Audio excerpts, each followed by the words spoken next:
बने और वो जो कि जरूरी है। सो मैं बताना चाहता हूं कि मेरी जिंदगी में ये बात है, मेरे दिल पर बोझ है, फिक्र है इस बात की कि नौजवान किस डायरेक्शंस में जा रहे हैं। क्योंकि तीतुस के खत में उसके दूसरे बाब की 6वीं आयत में लिखा है, वो कहता है जवान आदमियों को भी इसी तरह नसीहत करके वो मुत्तकी बने। हालांकि वहां बुजुर्ग थे, औरतें थी, बच्चे थे, लेकिन नौजवानों के लिए ये कहा गया कि वो क्या करें, उनको नसीहत करें। सो मेरे दिल पर, कलीसिया के दिल पर बोझ है कि हम इसके बाद एक सेमिनार कराएं जिसमें मैं खुदावंद के कलाम को की तालीम नौजवानों तक पहुंचाऊं, ताकि मेरा जो फिक्र है वो आप तक शेयर करूं। क्योंकि मेरी जिंदगी में, मेरी जवानी में मुझे ये पता है कि अगर आज आपके पास यीशु की कहानी नहीं है तो फिर याद रखिए कि दुनिया के पास आपके लिए सवाल है। और वो सवाल क्या है कि मैं इसे थोड़ा सा बताना चाहता हूं कि मैंने अपनी जवानी में ये तजर्बा किया है कि मैंने देखा है कि खुशियों में, दुखों में, उम्मीदों में और खौफ में और आजमाइशों में और मुश्किलात में और गलत फैसलों में और गलत चाहतों में और गलतियों में और उनकी इस तरह की उमंगें और जो मनफी चीजों ने मुझे अपनी जवानी की टीन एज में घेर रखा था, तो जब मसीह मेरी जिंदगी में आया तो उसने जब मुझे बचाया, और इसलिए मैं आज उसका शुक्रगुजार हूं इस जगह पर और आपके लिए भी। और अगर आज खुदा का कलाम आपको बदल दे तो इससे बड़ी शुक्रगुजारी कोई नहीं है कि किसी खानदान का कोई नौजवान या कोई शख्स जो है वो बच जाए। क्योंकि अगर आप नहीं बचे, आपकी कहानी में यीशु की कहानी ना हुई, तो आप दुनिया में कुछ भी हासिल कर लें, आप नाकाम हो सकते हैं। इसलिए पहले कि वो प्रोमो दिखाया जाए, मैंने टीन एज में तौबा की और खुदावन ने मुझे फजल बख्शा कि मैं उसके पीछे चल सकूं और अपने खुदावन के नाम को जलाल दे सकूं। क्या मैं आज आपसे ये कहना चाहता हूं, आप ईमान में नजर आते हैं? क्या आप ईमान पर कायम हैं? अगर कोई नौजवान ईमान पर कायम नहीं है तो फिर मैं लोगों की परवाह किए बगैर ये कहना चाहता हूं, यहां पर कोई भी नौजवान बैठा है, अगर वो ऊंचा है या नीचा है, अमीर है या गरीब है, मोहसब है या गैर मोहसब है, या वो पढ़ा लिखा है या अनपढ़ है, वो शहरी है या गांव का है, या वो किसी भी हालत में है, अगर वो नौजवान जो है रूह की हदायत पर नहीं चलता, रूह में नहीं चलता, तो वो नौजवान किसी काम का नहीं है, चाहे वो कुछ भी है। इसलिए आप अपनी रूह के बारे में फिक्रमंद हो। अगर आपकी रूह में यीशु की चाहत नहीं है, यीशु की कहानी नहीं है, तो फिर कोई फायदा नहीं।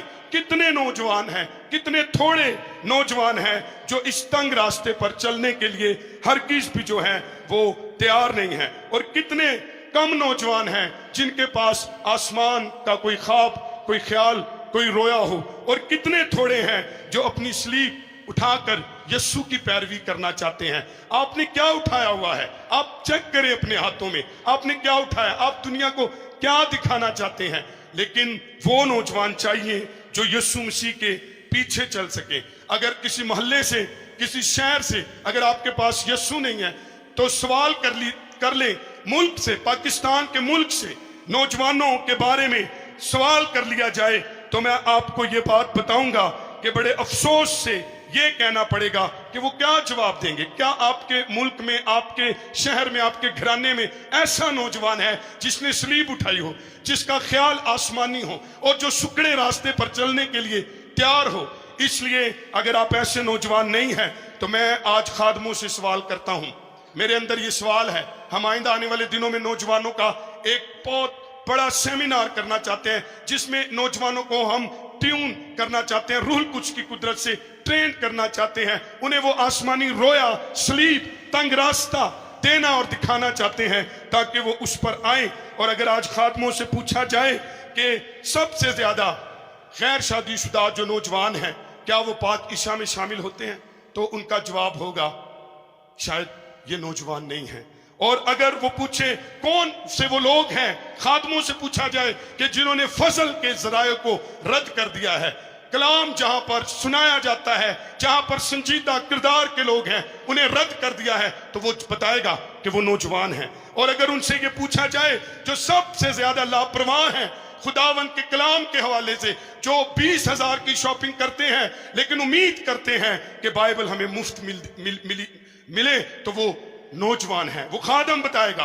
और अगर आज पूछा जाए कि कौन सी तादाद है जो इतवार को बेफायदा समझती है और इबादत को बेफायदा समझती है, तो वो बताए जाएंगे वो नौजवान है। और पूछा जाए कि कौन से लोग हैं जो कलाम से उठकर बाहर जाना पसंद करते हैं, कलाम को रद्द करते हैं, तो बताएगा वो कि वो नौजवान है। और अगर पूछा जाए कि कौन है जो हमेशा कलाम सुनने में बेपरवाही करते हैं, तो वो बताया जाएगा कि वो नौजवान है। उसकी कलीसिया के कौन से लोग हैं जो सबसे ज्यादा बेफिक्र जिंदगी गुजार रहे हैं, अंजील की कोई उन्हें फिक्र नहीं है, किसी को बचाने की कोई फिक्र नहीं है, शादी करने की फिक्र नहीं है, तो वो बताएंगे कि वो नौजवान है। और ये पूछा जाए कि कलीसिया में कौन है जो रूबन से ताल्लुक रखने में दिलों में बुड़बुड़ाते रहते हैं बैठकर, तो वो कौन सा तबका है, तो वो बताएगा खादम कि वो नौजवान है। अगर आप ऐसे नौजवान हैं कि जो अपनी जिंदगी में सबसे ज्यादा अब जवानी के तौर पर लड़खड़ाते हैं और गिर जाते हैं, तो बताए वो कौन है, वो खादिम बताएगा कि ये नौजवान है। और कौन है जो अपनी रूहों के लिए बिल्कुल भी खौफजदा नहीं है, बल्कि वो रूहों के बारे में नहीं सोचते, तो वो बताएंगे कि ये नौजवान है। सो इन सारे सवालों का जवाब खादम सबसे ज्यादा जो बताएगा वो नौजवानों के बारे में बताएगा। अगर आपके पास यीशु की कहानी नहीं है तो आप चर्च में किसी काम के नहीं हैं। आपके बारे में खादिम ऐसे कमेंट्स देंगे, काश आप पौलुस की तरह, आप या यीशु की तरह, आप यीशु के प्यारे, पौलुस के प्यारे, यूहन्ना के प्यारे हों, जो कहे कि ये वो नौजवान हैं जो हमारे लिए हैं। सो इससे पहले अगर हम किसी भी वालिदैन से पूछें तो वो क्या कहेंगे पता है? अगर आपके पास यीशु नहीं है, आप हकीकी नहीं है, आपके पास सलीब नहीं है, आप तंग रास्ते पर नहीं है, आप जो है यीशु की सलीब उठाए हुए नहीं है, तो माँ बाप आपके बारे में क्या कहेंगे? उनसे पूछा जाए कि खानदान में जो सबसे ज्यादा दुख और तकलीफ पहुंचाने वाले हैं वो कौन है, तो वो बताएंगे नौजवान है। वो नौजवान जिनके पास सलीब और आसमानी रोया नहीं है। और अगर उनसे ये पूछा जाए जो सबसे ज्यादा खबरदारी जिनको जरूरत है जवानी में, तो वो कौन है? पूरी फैमिली में जिसको खबरगिरी की जरूरत है, तो वो बताएंगे कि वो नौजवान है। और अगर उनसे पूछा जाए कि उन्हें अक्सरियत मायूस और परेशान जो खानदान में सबसे ज्यादा करते हैं, तो वो बताएंगे वो नौजवान है जो हमें सबसे ज्यादा परेशान करते हैं, मायूस करते हैं। और अगर उनसे पूछा जाए कि वो कौन है जो सबसे पहले रास से भटक जाते हैं और सबसे आखिर में तंबिया और अच्छी नसीहत को याद नहीं करते, तो वो कौन है? वो माँ बाप बताएंगे कि वो नौजवान है। और वो कौन है जिन्हें मुनज़्ज़म करना या जिनको पाबंद करना सबसे ज्यादा मुश्किल है, तो सवाल का जवाब ये होगा कि वो नौजवान है। और अगर उनसे पूछा जाए कि जो बड़ी रवानगी से खुल्लम खुला गुनाह करते हैं, खुल्लम खुला गुनाह के साथ अयाशी के साथ फिरते हैं, तो उनसे पूछा जाए कि वो कौन है, तो वो बताएंगे कि वो नौजवान है। जब पूछा जाए कि खानदान की बदनामी का बायस जो सबसे ज्यादा बनते हैं वो कौन है, तो वो बताएंगे कि वो नौजवान है। अजीजों को जो नाखुश करते हैं वो कौन है? वो नौजवान है। जो अपने बुजुर्गों और रिश्तेदारों के नाक में दम देते हैं वो कौन है? वो नौजवान है जिनके पास आसमानी रोया, सलीब और तंग रास्ता और मसीह का पैगाम और खुशखबरी नहीं है। वो नौजवान माँ बाप उनका नाम लेंगे और अपने बुजुर्गों के सफेद बालों को गम के साथ जो कब्र में उतार देते हैं, पूछा जाए कि वो कौन है, तो वो बताएंगे वो नौजवान है जिन्होंने अपने बुजुर्गों को कब्रों में उतार दिया। ये माँ बाप का सवाल होगा। अगर आप अंजील के पैगाम पर नहीं हैं तो ना आपसे पास्टर खुश हैं, ना आपसे माँ बाप खुश होंगे। आप चाहे जो मर्जी कर लें, आप कभी भी खुश नहीं हो सकते। और अगर दुनिया के जजों और पुलिस से पूछ लिया जाए कि आप बताइए कि कौन है जो शराब खानों में सबसे ज्यादा आगे हैं, शराब पीते भी हैं, पिलाते भी हैं, वो कौन है, तो वो बताएंगे वो तबका नौजवान है। और अगर उनसे पूछा जाए जो सबसे ज्यादा सब्बत के दिन को की बेहुरमती करते हैं, उसके हुक्म को तोड़ते हैं, वो कौन है, तो वो बताएंगे कि वो नौजवान हैं और उनसे पूछा जाए जो दंगा करते हैं, फसाद करते हैं, बगावत करते हैं और सियासी और ऐसे जलसे करते हैं जिनसे फसाद फैलता है, तो वो कौन है? तो वो बताएंगे कि वो नौजवान हैं। वो कौन है? जब उनसे पूछा जाए कि जो बकसरत शराब नोशी करते हैं, वो कौन है जो अमन व अमान में खलल डालते हैं, तो वो बताएंगे वो नौजवान हैं। वो कौन है जिनके सबब से झगड़े होते हैं, चोरियां सबसे ज्यादा होती हैं, तशद्दुद सबसे ज्यादा होता है, तो बताइए वो बताएंगे कि वो कौन है? तो वो बताएंगे जज और पुलिस कि वो नौजवान है सबसे ज्यादा जो ऐसे काम करते। सुने, अगर आप यीशु के लिए इस्तेमाल नहीं हुए, अगर आपने यीशु की प्रेम कहानी का हिस्सा नहीं बने, तो फिर आप दुनिया के माशरों की खलक सोसाइटी का बदतरीन हिस्सा बनेंगे। आप चर्च में भी वो होंगे जो मैंने पहले बताया, आप घर में भी वो होंगे जो आपके माँ बाप बताएंगे, आप अपने इलाके, अपनी सिटी, अपने मुल्क में भी होंगे जो जजों ने बताया, क्योंकि आपके पास वो यीशु नहीं है। तो फिर ये फिक्र की बात है कि हम क्या करें। कई लोग इस होते ने मैं पढ़ लिख जावा, वड्डा सारा दौलतमंद बन जावा, कोई बिजनेस हो, आपके पास हो बिजनेस, आप हो दौलतमंद इस शहर के, तो सुनिए आपके बारे में जब लोग पूछेंगे आपके खानदान से कि ये दौलतमंद है, तो बताइए कि ये सबसे ज्यादा सेहत और पैसा और ऐशो इशरत और खुद गर्जाना चीज, खुद गर्जाना तलाश में जो जिंदगी जाया करता है, वो कौन है? वो कहेंगे है नौजवान। अगर आपके पास यीशु नहीं है तो आपकी जिंदगी, आपकी दौलत, अयाशी, आपकी सेहत अयाशी में खत्म हो जाएगी। और कई हैं जो दूसरे, उनसे पूछा जाए कि वो कौन है जो दूसरे खानदानों में बेटे किसी मखसूस पेशा को नहीं अपनाते, बल्कि अपनी जिंदगी के बेशकीमत अयाम को बगैर किसी चीज के बर्बाद कर देते हैं। कई खानदाना जो उन्होंने पूछो वो कौन ने, वो कहेंगे नौजवान ने। कोई काम नहीं है ना को, लेकिन ये अपनी जवानी को बर्बाद कर रहे हैं। और किसी दूसरे खानदान पर नजर डालें तो उनसे पूछें कि वो कौन है जो पेशे को महज खेल के तौर पर अपनाते हैं और अपने फराइज पर ध्यान नहीं देते, तो कहेंगे नौजवान ने। और फिर उनसे पूछा जाए कि वो कौन है जो हमेशा गलत ताल्लुकात इस्तवार करते हैं, चाहे चर्च हो, ब्याह हो, मंगनी हो, कब्रिस्तान हो, कहीं भी हो, जो सबसे ज्यादा गलत ताल्लुकात इस्तवार करते हैं, वो कौन है?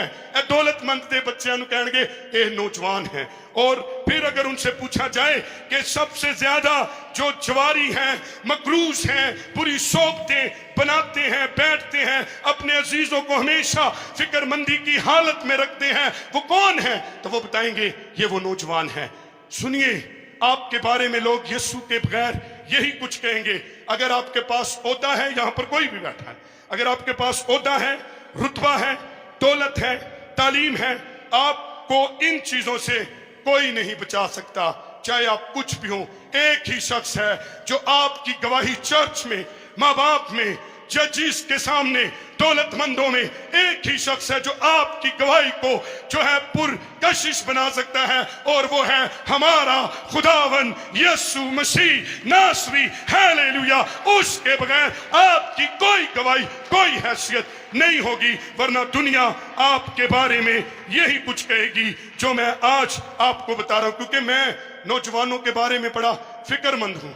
मुझे खुदावन ने नौजवानी के आयाम में बचाया। आप चर्च में रहकर भी सब कुछ खो सकते हैं अगर आपने खुदा के कलाम को नहीं पहचाना। कोई भी दौलतमंद घराना, बड़े काट ने, जो ये कह सकेगा कि कांटा हमें नहीं चबोया गया और हमें खुशियों के कोरे सफे पर धब्बा नहीं लगाया गया, कोई सैकड़े जो कोई एक होगा, वरना सबसे ज्यादा लोग यही कहेंगे कि जिसने हमें तकलीफ दी, जिसने खुदा को सबसे ज्यादा अपना दुश्मन माना, कलाम को दुश्मन माना, वो नौजवान है। अब मैं आपसे ये कहना चाहता हूं, आप यहां पर आए हैं, आप कैसी गवाही बनाना चाहते हैं? यूहन्ना ने एक नेगेटिव करैक्टर बताया, एक पॉजिटिव बताया। आप किस करैक्टर में जाना चाहते हैं? दाऊद का एक हुसी दोस्त था और एक अखीतोफेल था। आप कौन से हैं? अखीतोफेल जो था वो बदकिरदार था और वो बुरे मंसूबे बांधता था। आप कौन से नौजवान हैं? आप कैसा करैक्टर रखना चाहते हैं? क्या आप चाहते हैं कि आपकी गवाही हो?